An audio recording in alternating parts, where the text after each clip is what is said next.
नमस्कार दोस्तों, राधे राधे, जय जय श्री राम, हर हर महादेव। मैं हूँ आपका सत्तू भाई और आप देख रहे हैं मेरा चैनल गोल्ड कॉइन सत्तू भाई। तो पुनः आपका मेरे चैनल पे स्वागत है। दोस्तों, अक्सर आपने देखा होगा यहाँ आज के ज़माने में कोर्ट में केस वगैरह जाते हैं तो एक औरत और एक आदमी का, एक लड़की और लड़के का, तो चरित्रहीन पुरुष को ही ठहराया जाता है। अक्सर पुरुष ही दोषी ठहराया जाता है, लेकिन ऐसा नहीं कि हमेशा पुरुषों की ही गलती होती है। स्त्रियां भी चरित्रवान चरित्रवान भी होती है और चरित्रहीन भी होती है। वैसे ही पुरुष भी चरित्रवान भी होते हैं और चरित्रहीन भी होते हैं, लेकिन फंसता अक्सर पुरुष है। तो ऐसी ही एक कहानी मैं आपके सामने लेके आया हूँ कि इसमें आपको पता पड़ेगा कि कौन चरित्रहीन है और किसको सजा मिली। तो दोस्तों, समय खराब नहीं करते हैं और कहानी शुरू करते हैं। तो दोस्तों, अभी तक आपने मेरा चैनल सब्सक्राइब नहीं किया है तो सब्सक्राइब करें, और कहानी अच्छी लगे तो लाइक ज़रूर करें और कमेंट बॉक्स में जय श्री राम जरूर लिखें। आपके कमेंट आने से मेरी खुशी बढ़ती है, मेरा हौसला बढ़ता है और मैं ऐसी कहानी आपके सामने चुन चुन के लाता हूँ। तो कहानी इस प्रकार है दोस्तों। एक नगर में 3 दोस्त रहते थे। एक राजा का लड़का था, एक मंत्री का लड़का और एक बिजनेसमैन का साहूकार। एक साहूकार था। साहूकार, राजा का लड़का और मंत्री का लड़का, तीनों बहुत ही अच्छे दोस्त थे दोस्तों। इनमें इतनी गहरी दोस्ती थी कि लोग आपस में चर्चा करते थे कि वाह, दोस्त हो तो इनके जैसा। तो एक समय की बात है, साहूकार ने अपने दोस्तों से कहा कि मैं ससुराल जा रहा हूँ अपनी पत्नी को लिवाने के लिए।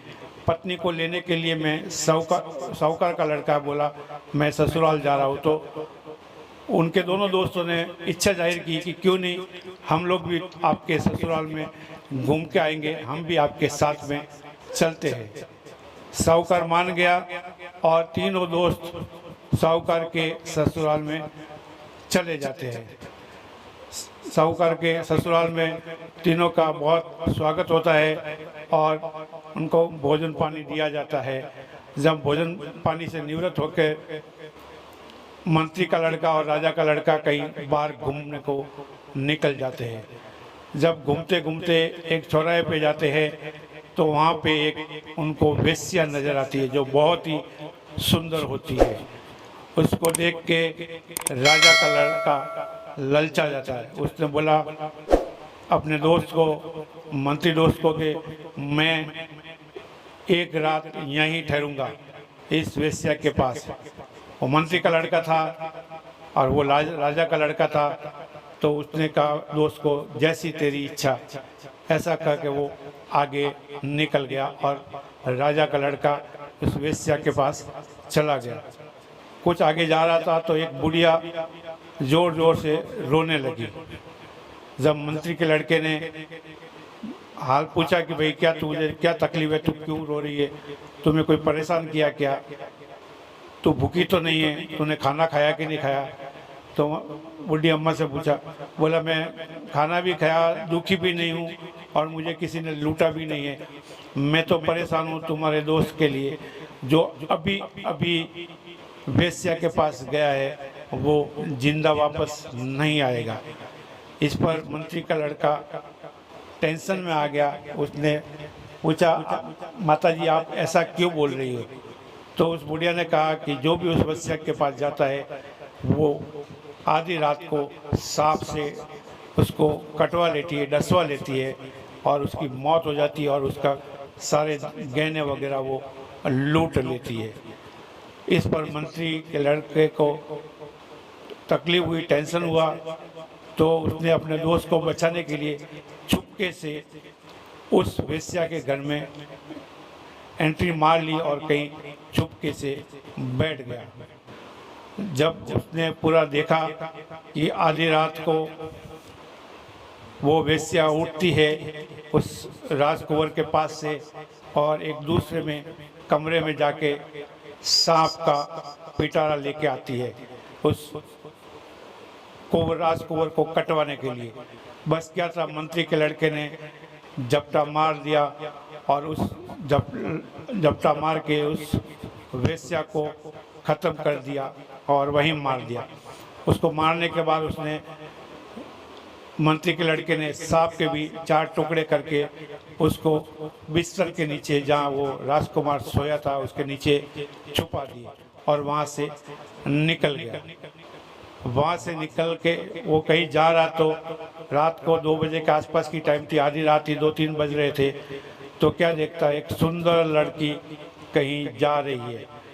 तो उसने सोचा कि ये आधी रात को इतनी सुंदर लड़की राजकुमारी की तरह लगने वाली ये कहाँ जा रही। तो उसने उस लड़की का, उस मंत्री के लड़के ने पीछा किया तो क्या देखता है कि वो लड़की एक फकीर के पास जाती है जो गांव के बाहर एक कुटिया में रहता था। जैसे ही फकीर के पास जाती है तो फकीर उसके ऊपर चिल्लाता है कि तूने आने में इतनी देरी क्यों की। इस पर वो लड़की फकीर से बोली कि आज मेरा पति मुझे लेने के लिए, लिवाने के लिए आया है। उसके साथ में 2 दोस्त भी थे, तो उनकी आव भगत करने में टाइम लगा, उनको खाना पीना पानी देने में समय लग गया, इसके लिए मुझे देरी हो गई।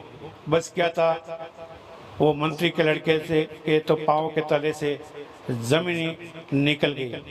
उसको तुरंत पता पड़ गया कि ये मेरे दोस्त साहूकार की पत्नी है जो बदचलन है और इस फकीर से मिलने को हमेशा आती है। और ये देखकर उसने और उसकी बातें सुनने लगा। तब वो फकीर कहने लगा कि अब समय पे आ जाया कर, नहीं तो तेरी हालत बुरी कर दूंगा। इस पर वो लड़की बोली कि अब मैं नहीं आ सकती, कल मैं ससुराल चली जाऊंगी और मुझे लिवाना है, तो अब मैं जब वापस कभी आऊंगी पियर तब तुमको मिल सकती हूँ, भी अन्यथा नहीं। इस पर वो फकीर गुस्सा हो जाता है और उस लड़की का नाक काट लेता है। वो लड़की नाक पकड़ के सीधा घर को भागती है दोस्तों, और इधर वो मंत्री का लड़का उस फकीर के ऊपर गुस्सा करके तलवार से उसका सर काट देता है। फकीर का सर काटने के बाद वो मंत्री का लड़का एक मंदिर में जाके रुक जाता है। वहाँ पे जाके क्या देखता है कि चोर लूटे हुए धन का बंटवारा करते हैं और साथ में एक राजकुमारी पलंग पे गहरी निंद्रा में सोई हुई है। वो उस मूर्ति के देवी के सामने कहते हैं कि हे देवी, हमने आपसे वादा किया था कि जो हमको धन चोरी में ज़्यादा मिला तो हम राजकुमारी की बलि देंगे। तो उस राजकुमारी की बलि देने के लिए वो चोर तलवार उठाते हैं।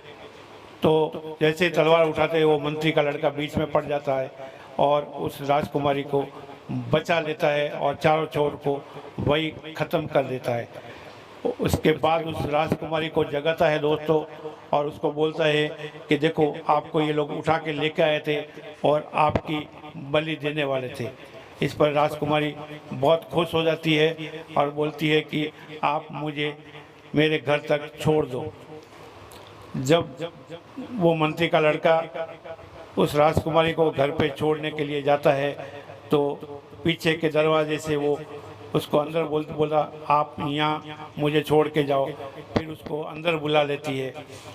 जब वो राजकुमारी के साथ अंदर जाता है, उस राजकुमारी की नीयत उसके ऊपर खराब हो जाती है और उसको अपने मोह जाल में फंसाती है। जब वो नहीं फंसता, राजकुमार बोलता है कि मैं तो आपको बहन मानता हूँ और मैंने बहन समझ के ही आपको बचाया है, तो आप मुझसे ये आशा नहीं रखें। इस पर राजकुमारी गुस्सा हो जाती है और शोर मचाती है और वहाँ पे सिपाही आ जाते हैं और उसको पकड़ के ले जाते हैं।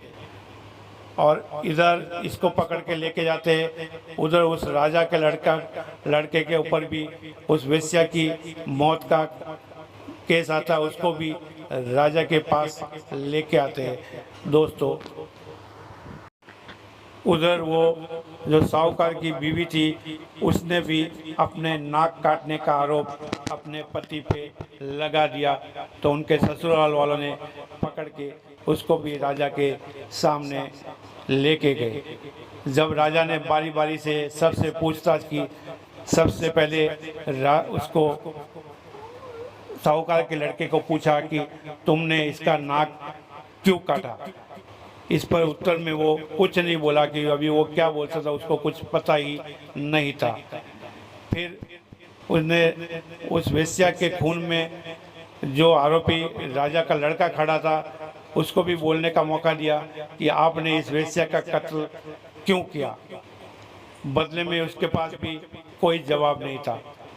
जब मंत्री के लड़के का नंबर आया दोस्तों, तो मंत्री के लड़के ने कहा कि हे राजन, आप राजा है और हर किसी को सफाई का मौका देना चाहिए। तो मैं आपको पूरी कहानी सुनाता हूँ।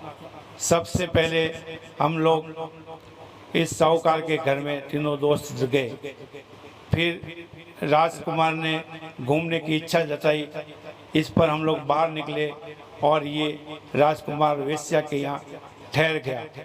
बुढ़िया ने मुझे बताया कि ये सबको सांप से डसवा लेती है और ये उसके दागिने वगैरह चुरा लेती है।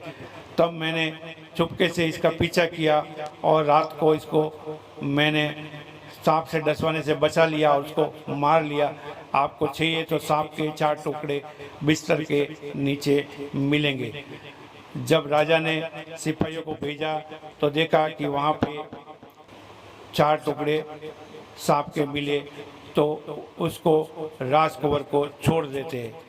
फिर बारी आती है साहूकार की। तो राजा को बोला कि हे राजा, जब मैं वहाँ से निकला उस वेश्या को मार के तो जा रहा था, तो ये साहूकार की लड़की एक फकीर को मिलने को जा रही थी, जिससे इसकी दोस्ती थी। ये उसके प्रेम जाल में फंसी हुई थी। जब मैंने ये देखा कि फकीर इसको ब्लैकमेल कर रहा है, तो मैंने उस फकीर को काट डाला। आपको चाहिए तो आप उस कुटिया में जाके देख लीजिए, वो आपके फकीर की लाश मिलेगी और उसके मुंह में इसका नाक भी मिलेगा। जब सिपाहियों ने जाके देखा तो वास्तव में वहाँ पे उस फकीर की लाश पड़ी थी। फिर उसने बताया मंत्री के लड़के ने कि भी मैं वहाँ से निकला, फिर एक मंदिर में गया तो वहाँ पे आपकी बेटी राजकुमारी को उठा के चोर लोग लेके आए थे और उनकी बलि देने वाले थे। तो मैंने बीच बचाव करके उन चोरों को मार डाला और आपकी बेटी को बचाया। आपकी बेटी का पलंग भी उस मंदिर में पड़ा है। आपके सिपाहियों को भेज के चेक कर ले सकते हैं कि आपका घर का पलंग और चारों चोरों की लाशें वहाँ पड़ी होगी। जब सिपाहियों को वहाँ भेजा जाता है तो देखते हैं कि हाँ, चोरों को मारा है और वहाँ पे उसका पलंग पड़ा है। उसके बाद मैं आपकी बेटी को बचा के आपके घर पे छोड़ने को आया, तो आपकी बेटी की नीयत मेरे ऊपर खराब हो गई और उसने मुझे प्रेम जाल में फंसाना चाहा। जब मैंने इसको मना किया तो इन्होंने चिल्ला के मुझे आपके सिपाहियों के हवाले कर दिया। इस पर राजा ने उस मंत्री को भी, लड़के को भी छोड़ देते हैं। और फिर क्या था दोस्तों, राजा ने फैसले में अपनी बेटी और उस साहूकार की बेटी को मृत्युदंड की सज़ा सुनाते हैं और तीनों दोस्तों को बाइज्जत बरी कर देते हैं। दोस्तों, इस कहानी में किसी नारी का अपमान करना नहीं है। ये कहानी सिर्फ और सिर्फ मनोरंजन के लिए बनाई है और शिक्षा के लिए बनाई गई है। दोस्तों, आपको ये कहानी कैसी लगी कमेंट बॉक्स में ज़रूर लिखें। लाइक का बटन ज़रूर दबाएं। लाइक में जितना आपका लाइक आएगा हमको उतनी खुशी मिलती है। राधे राधे।